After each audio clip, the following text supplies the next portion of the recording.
चला आज एका अशा प्राचीन जातक कथेत डोकावूया जिथे जुलूम, भीती आणि बुद्धीचा जबरदस्त संघर्ष पाहायला मिळतो.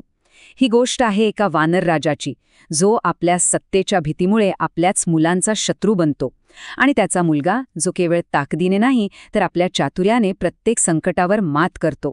पाहूया या शक्ती आणि युक्तीच्या लढाईत अखेर विजय कोणाचा होतो. ह्या कथेचं सार खरं तर या एका वाक्यात दडलंय.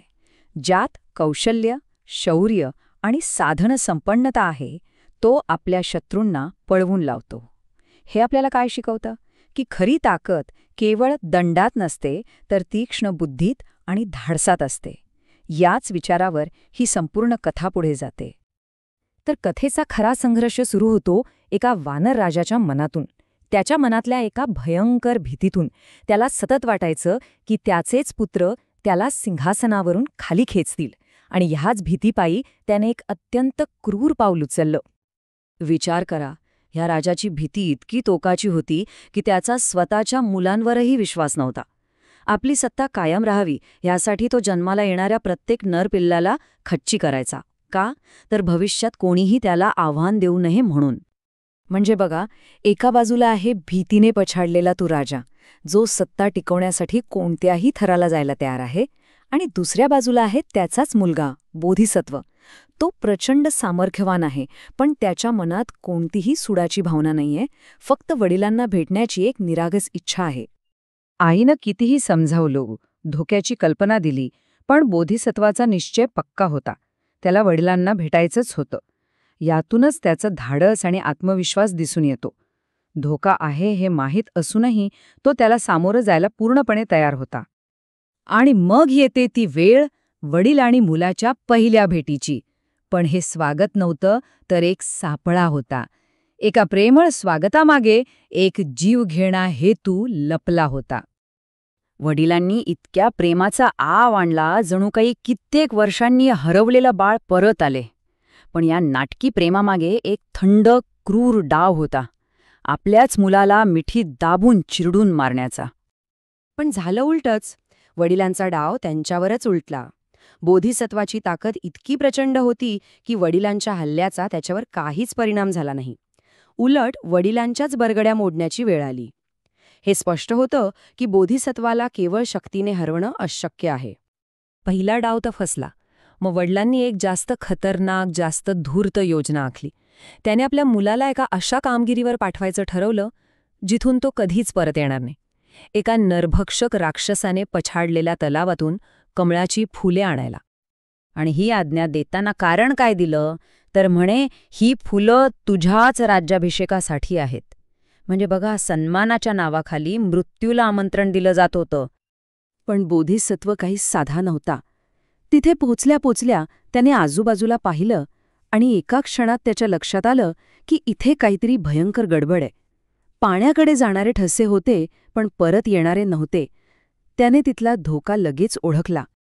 तर मग आता प्रश्न हा होता की पाण्यात पाय न ठेवता त्या राक्षसाच्या तलावातून फुलं आणायची कशी?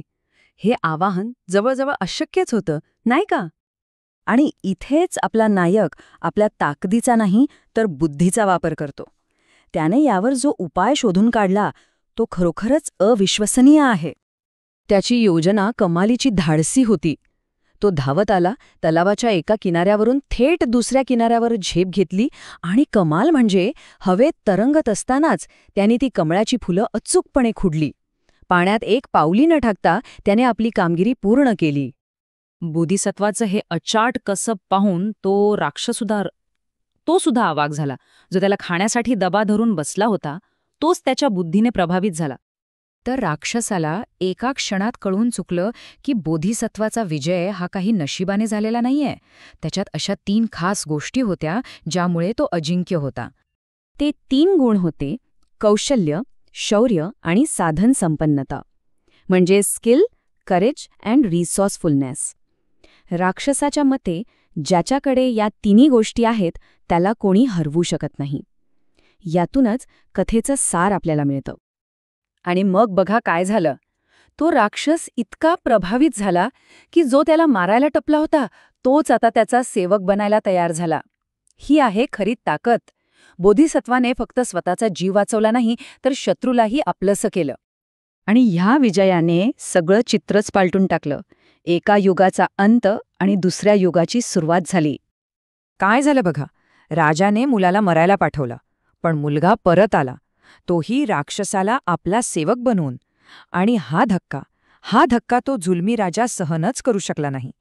त्याचा अहंकार, त्याची भीती ह्या अपयशाने इतकी ठेच काढली की त्याचं हृदयच बंद पडलं आणि तो मरण पावला.